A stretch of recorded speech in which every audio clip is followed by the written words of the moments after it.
You know that classic piece of advice we've all heard? The one about thinking outside the box. Oh, yeah. It's everywhere. It's practically become the go-to mantra for creativity, right? For like true genius and innovation. We're told the best ideas live out there beyond the rules in some, I don't know, boundless space. Mm-hmm. But what if that widely accepted wisdom actually misses something pretty critical? Well, it's really interesting how our sources kind of push back on that. They suggest that far from creativity just flourishing in a void. Yeah, The surprising counterargument is that innovation often starts not by trying to escape the box, but by, well, embracing it. Limitations, it turns out, aren't always bad things. They can actually be significant assets. okay, so our mission for this deep dive then is to really re-examine that belief. We're going to explore what actually happens when you choose to lean into the box instead of, frantically trying to break free. We'll use the sources you've dug up as our guide here. Yeah, and if we connect this to the bigger picture, the whole idea of limitless possibility, it sounds incredibly liberating, right? Totally. Freedom. But it can actually be profoundly paralyzing. Hmm. When there are absolutely no boundaries, you often just don't have a clear starting point. You can go anywhere, and kind of ironically, you often end up going nowhere. That's what our sources are calling the freedom trap. Exactly, the freedom trap. And the pitfalls of that trap seem like they show up pretty fast, don't they? Right. When you're caught in it, you feel this huge pressure to just conjure up genius from nothing. But there's no direction, Right, and you end up trying to solve every single problem at once. which just overcomplicates everything. Your whole thought process gets tangled, and before you know it, you're just wasting energy on countless ideas, and none of them really fully form. It's like the valuable signal you're looking for gets totally drowned out in this like overwhelming sea of noise. That's a really crucial point. This endless search for that, elusive big idea outside the box, it can genuinely lead to creative stagnation. How so? Well, you become so consumed with finding something totally new, totally unrestrained, that you completely miss the potential that's right there in front of you. Huh.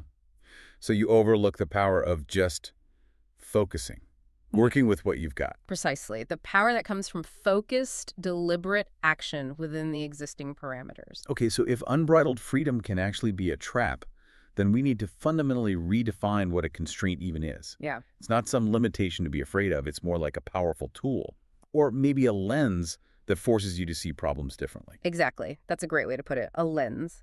And another angle here is that being confined to a specific space, that box, it just forces you to work differently. Yeah. It stops you from trying to do everything all at once and makes you prioritize what's actually essential. Yeah. Constraints give you a really clear focus. They demand resourcefulness, innovation, and a strategic use of whatever limited resources you have. And that is often where the truly bold thinking happens. And our sources really pull out some core principles here about the power of constraints. First off, they force clarity. Like when you're faced with a strict budget or a tight deadline or maybe a limited set of materials, you have to make choices. No way around it. Exactly. Yeah. And that process cuts out all the fluff, right? It sharpens your focus, clarifies your goals in a way that just having endless options never could. And that clarity naturally leads to the next point, resourcefulness. Yes. Constraints really breed resourcefulness because you're forced to work with what you actually have, not, what you wish you had. Okay. And that pushes you to stretch the capabilities of your existing tools, your materials. It leads to this really creative problem solving that can be much more powerful than just starting over from scratch. And the third point is fascinating. Constraints actually redefine the problem itself. Yeah, think about it. The objective shifts. You're not looking for some perfect solution anymore. You're looking for a possible one. Exactly, a possible one within the given limits. So you're not breaking boundaries, you're, like you said earlier, creatively reshaping them, uncovering hidden potential within the structure you already have.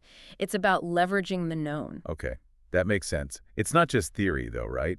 History must be full of examples. Oh, absolutely.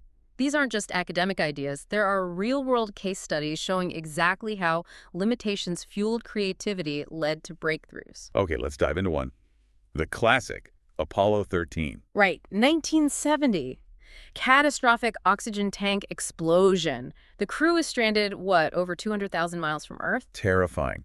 And their survival basically hinged on mission control figuring out how to build a working carbon dioxide filter. Using only the random stuff they happen to have available up there in the lunar module. That's the ultimate It constraint. really is. And the solution wasn't, inventing some new tech or wishing for different parts. It was literally thinking inside the box. How so? Well, the engineers on the ground, they received a physical box filled with all the materials the astronauts actually had on board. The exact same stuff. The exact same stuff. And working within those really strict constraints, they ingeniously figured out how to use things like duct tape, plastic bags, even socks, Talks. to build a filter that literally saved their lives, that wasn't outside the box thinking at all. It was a masterclass in working with precisely what was available. A victory of focused ingenuity. Wow. Okay, that's powerful. What about in, say, the business world?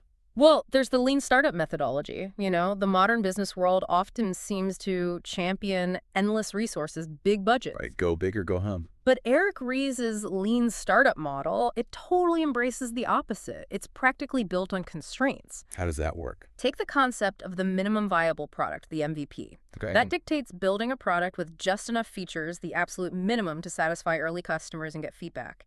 The constraint there is time and resources. It forces you to launch quickly and start learning immediately. So learn by doing, but under pressure. Exactly. And our sources really emphasize this idea of validated learning within the model. The goal isn't to execute some perfect, grand plan from day one. No. No, the goal is to learn as fast as possible. You run experiments, usually with tight budgets and strict deadlines, and that forces you into this really deliberate, data-driven approach. Then the outcome. The outcome is pretty clear. Often, the most successful startups are the ones that thrive by working within the tightest constraints. It forces them to find that true signal in the noise, focus only on what genuinely matters to their customers. Okay, Apollo 13, lean startups. Yeah. Any other examples? Maybe something completely different. How about a literary one? Consider the haiku. Ah, the Japanese poetry form. Exactly. Ancient form defined by its absolute strictness. 3 phrases, right? With that 5-7-5-syllable count. Super rigid, no freedom there. None at all. The constraints are absolute. But its power lies precisely in those constraints. How so? That strict form. It forces the poet to be incredibly precise. Every single word has to serve a purpose. There's no room for waffle. The limitations on syllables, on lines, it leads to this incredibly focused, often profoundly impactful message. It's just a beautiful testament to how the most profound expressions can emerge from within the tightest boundaries. It's a distillation of thought into art, really. So, okay, great examples, but what does this all mean for you listening right now? How can you actually apply this inside-the-box mindset in your work, your life? Well, the real breakthrough here, I think, is recognizing that your most powerful innovation often comes not from chasing down new resources, but from just reimagining the ones you already have. It's not about compromise then. No, not at all. It's about strategic leverage, using what's available in a smarter way. Okay, so how do you start doing that? What are some practical actions? Well, one really practical thing is to just set deliberate boundaries for yourself. Like what? Give yourself a strict deadline for a project, maybe limit the number of people working on a team, or even challenge yourself. Can I complete this task with a smaller budget than I initially thought was necessary? Force the constraint. Okay, create your own box sometimes. What else? You could run a constraint-based brainstorm. Instead of just a free-for-all blue sky thinking session, Yeah. start a meeting or even just your own personal thinking time with a specific limitation baked in. Ask something like, how can we solve this problem using only the tools we already own?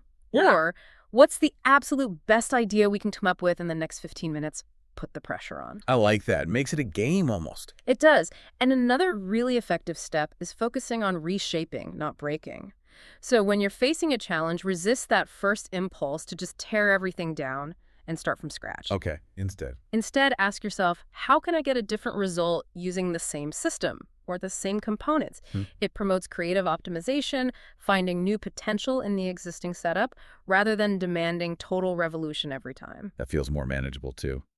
And finally, Maybe conduct what you could call an inventory audit an inventory audit. of your current resources. List everything you have access to: your time, your skills, the tools you possess, maybe the people around you who can help. Make a real list. Got it. And then actively look for new ways to combine those existing resources to solve whatever problem you're facing. It's really about being resourceful with what's already in your hands, seeing it with fresh eyes.